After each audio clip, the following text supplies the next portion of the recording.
Amara was just 11 years old. Every night she slept on a bench in the corner of a quiet playground in a small town in England. The cold wind made her shiver, but she didn't have anywhere else to go.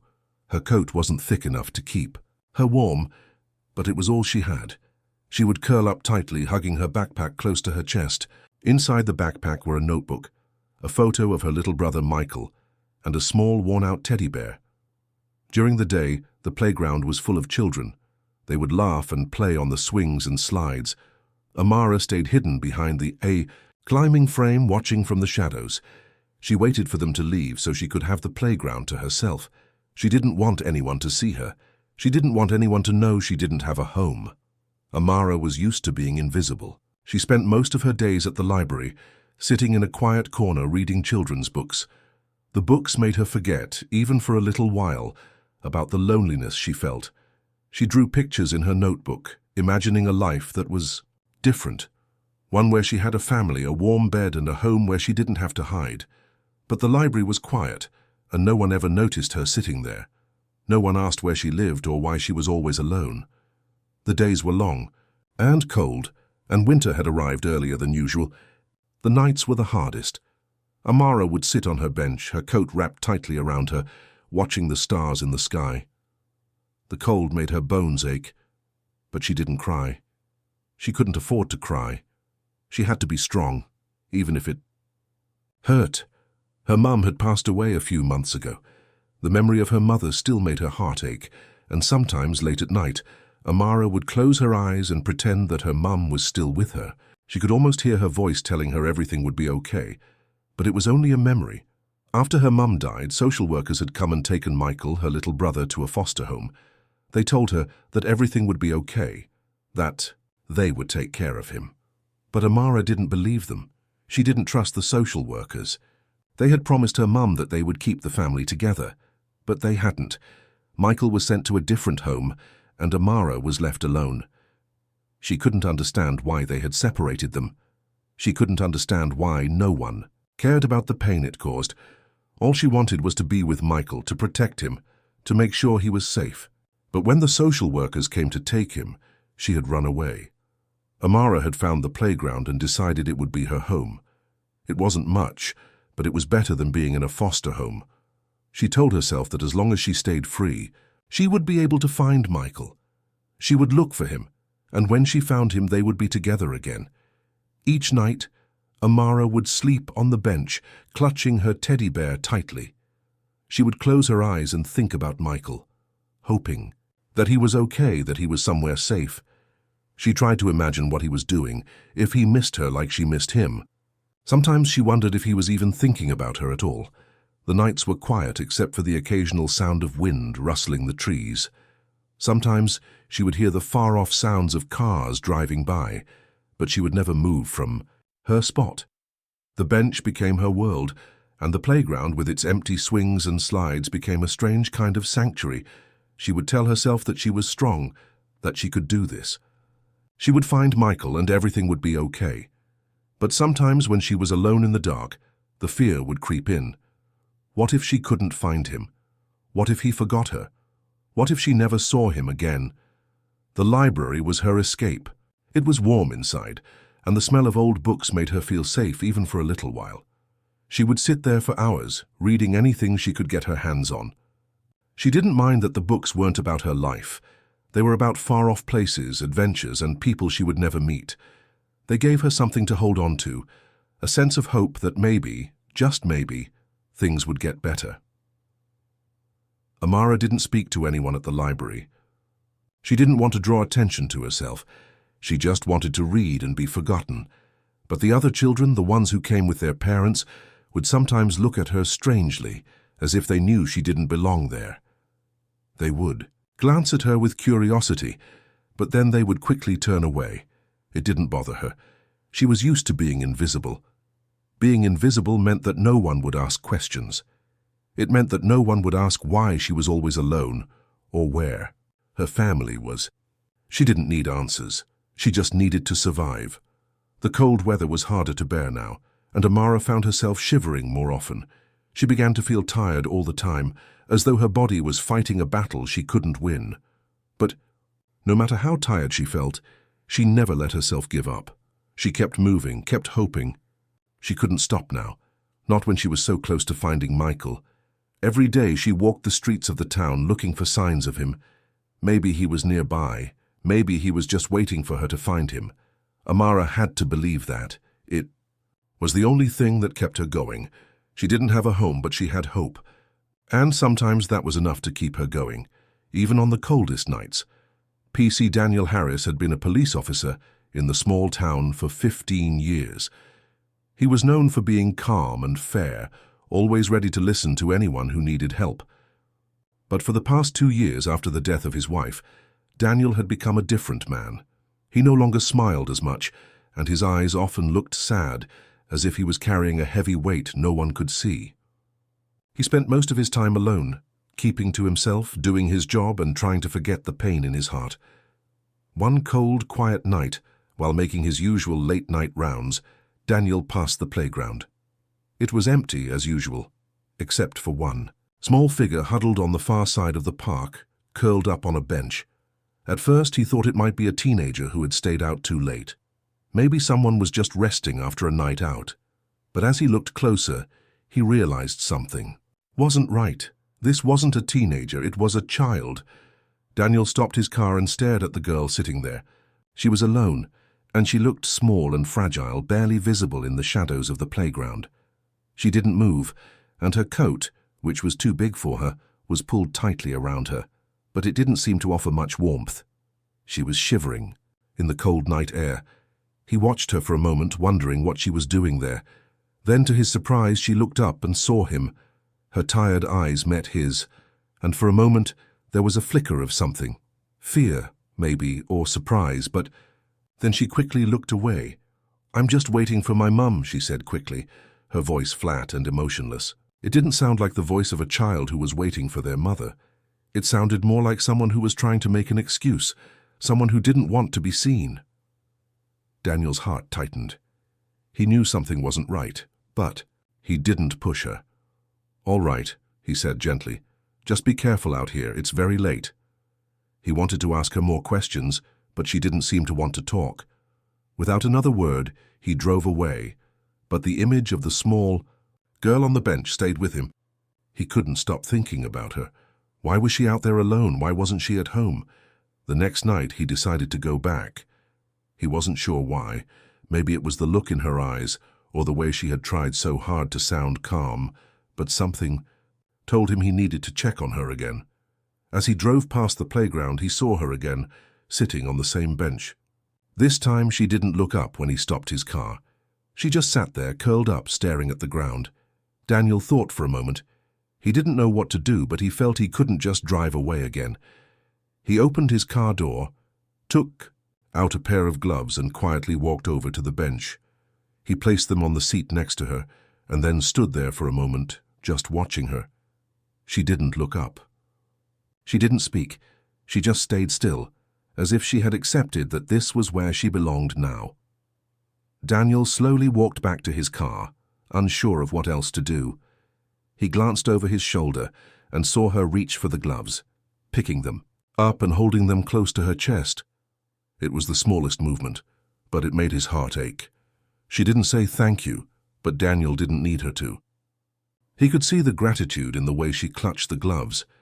Night after night, Daniel continued to drive past the playground. Each time, he would leave something for her. A scarf one night, a flask of hot soup the next, and sometimes even a chocolate bar wrapped in a paper napkin. He never spoke to her again, never tried to force her to talk. He just watched from a distance, leaving small gifts that would warm her, even if just for a moment. He could see her eyes light up every time she found the items, her hands trembling slightly as she took them. It made him feel like he was doing something right, like he was helping her in a way that didn't require words. It wasn't much, but it was all he could do. Then, one night, he drove to the playground and didn't see her. His heart sank. He had gotten so used to seeing her there that the empty bench felt like a punch in the stomach. He parked his car, walked to the playground, and looked around. There was no sign of her anywhere. He waited for a while, hoping she would show up, But the playground stayed quiet. The swings creaked in the wind and the slide was covered in frost. It was as if she had never been there at all. Daniel's mind raced. Where had she gone? Was she okay? Had something happened to her? He left the playground that night with a heavy heart. He couldn't stop thinking about the little girl, wondering what had happened to her. Had she found somewhere else to stay? Had she gone back to her family, or was she still out there somewhere alone in the cold? The uncertainty gnawed at him. He couldn't shake the feeling that he hadn't done enough, that he should have done more to help her. But all he had were small acts of kindness, little things to show that someone cared. Was it enough? He didn't know, but he hoped, he really hoped, that wherever she was, she felt safe. That was all he could do. All anyone could do. The next night, Daniel returned to the playground, his heart heavy with worry. He had been thinking about Amara all day. Where had she gone? Was she okay? He drove slowly through the empty streets, hoping he would see her again. When he arrived at the playground, it was quiet. The swings were still, and the slide stood empty in the cold night air. But then he saw her. She was sitting on the same bench, just as she had been every night before. Daniel parked his car and waited. He didn't want to rush her. He wanted to give her space, but he knew he had to speak to her now. The other children had already left, and the playground was empty. Once more, he got out of the car and walked toward her slowly. She didn't look up at him. She was staring at the ground, her shoulders hunched, her coat pulled tightly around her. He stopped a few feet away and cleared his throat gently. "I've seen you here," he said softly. "It's not safe, love. Please talk to me." For a long moment, Amara didn't say anything. She kept her head down, her hands tightly gripping the edge of the bench. Daniel waited patiently, giving her time. Finally, she looked up at him, her eyes full of fear and sadness. She opened her mouth as if to speak, but hesitated. After a long pause, she whispered, "They took my brother. I don't know where he is. If I go back, they'll send me away." Daniel's heart broke as he listened to her words. He could see the pain in her eyes, the deep hurt she had been carrying. Without saying anything, he slowly knelt down beside her. He wasn't in a hurry. He didn't push her to say more. He just sat with her quietly, giving her the space to speak when she was ready. Amara took a deep breath and finally spoke again. "My mum was sick for a long time. She wasn't able to take care of us anymore. The social workers came when she passed, and they said they would keep us together, but they didn't." Her voice shook slightly as she spoke, but she continued, her words coming out slowly, as if they had been locked inside her for a long time. "They took Michael, my little brother. They put him in a foster home.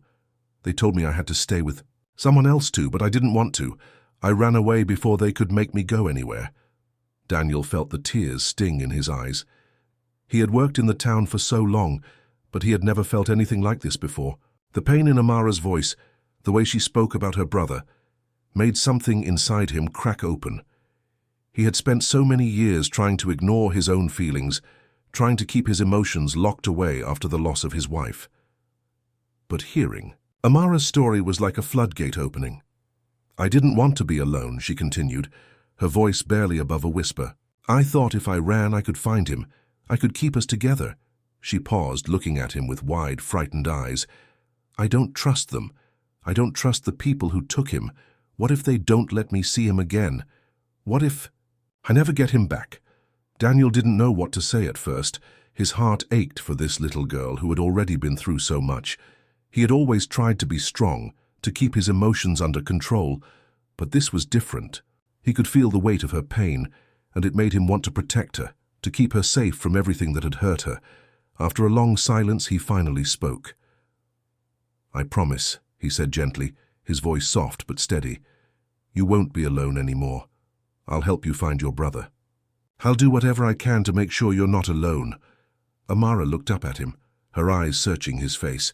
She seemed to be looking for something, some sign that he meant what he said. After a moment, she nodded slowly, as if she was too tired to say anything more. "I'll help you," Daniel said again, his voice firm with the certainty of his words. "You're not alone. I won't let you be." Amara's eyes filled with tears, and for the first time in weeks, she let them fall. She didn't try to stop them. She didn't wipe them away. She just sat there, crying softly, her shoulders shaking with each sob. Daniel sat beside her, not saying anything, just letting her cry. He knew she had been holding all of this inside for so long. He wasn't going to tell her everything would be okay right away, because he didn't know that. But he did know one thing. He wasn't going to leave her alone in the dark. Not anymore. After a while, Amara's crying slowed, and she wiped her eyes with the sleeve of her coat. Daniel didn't say anything. He just stayed beside her, offering the kind of quiet support that she needed. "I'll take care of you," he said softly. "And we'll find your brother. You don't have to do this alone." Amara nodded, though her face was still full of uncertainty. She wasn't sure if she could trust anyone anymore. But in that moment, for the first time in a long time, she allowed herself to believe that maybe, just maybe, there was hope. "I'll help you," Daniel repeated, his voice a steady promise. Amara didn't speak, but she looked at him with a small, uncertain smile. It wasn't much, but it was a start. A tiny spark of hope in the cold, dark night. And for Daniel, that small smile was enough. It was a sign that maybe, just maybe, they were both on the way to finding something better, and it was a promise he intended to keep. Daniel didn't waste any time. The moment Amara told him about her brother, Michael, he knew he had to act fast. He took a few days off from his work, determined to do everything he could to help her. His first step was to contact the local authorities. He explained Amara's story to the social care team, telling them about her brother and how she had run away in fear of being separated from him forever. At first, the calls and paperwork seemed endless. Daniel was polite but firm with everyone he spoke to. He made it clear that Amara wasn't just another case. She was a child in need, and he wasn't going to let her down. He was determined to find Michael, and nothing was going to stop him. While Daniel worked on the paperwork, Amara stayed in a warm guest room at his house. It was a small room, but it was safe and warm. She was shy at first, unsure of what to expect in a house. That wasn't her own, but Daniel made sure she felt welcome. He didn't ask her to talk about anything she wasn't ready to, and slowly Amara started to smile more each day. She began to relax, just a little bit at a time. Daniel made sure she had everything she needed: food, a warm bed, and most importantly, time to rest. For the first time in weeks, Amara wasn't worried about where she was going to sleep or if she would be found by someone who would send her away again. But still, she couldn't shake the thought of her brother. Every night she would sit by the window, looking out into the dark, wondering where he was and if he missed her as much as she missed him. Then, after 3 days of calls, paperwork, and waiting, Daniel finally got the news they had both been hoping for. Michael had been found. He was staying with a foster family in a nearby village. When Daniel told Amara, her face lit up with joy, and then, for the first time in weeks, tears began to flow from her eyes. She cried, not out of sadness, but out of relief. Her brother was alive. He was safe. And soon they would be together again.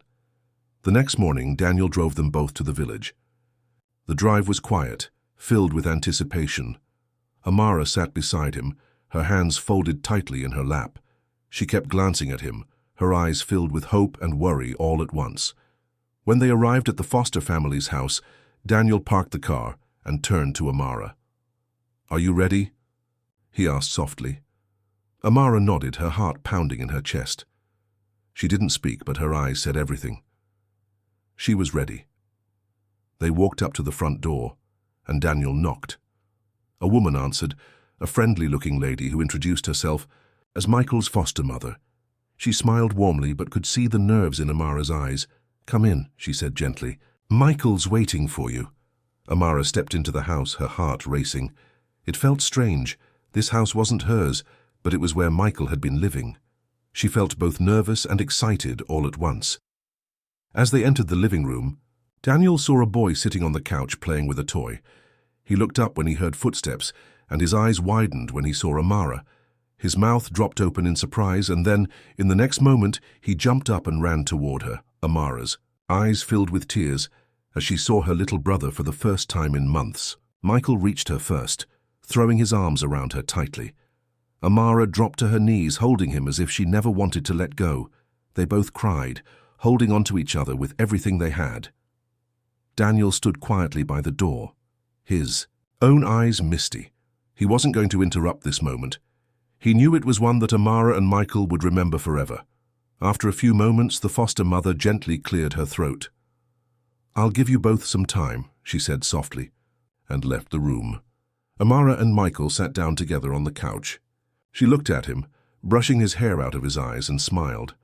"I missed you so much," she whispered.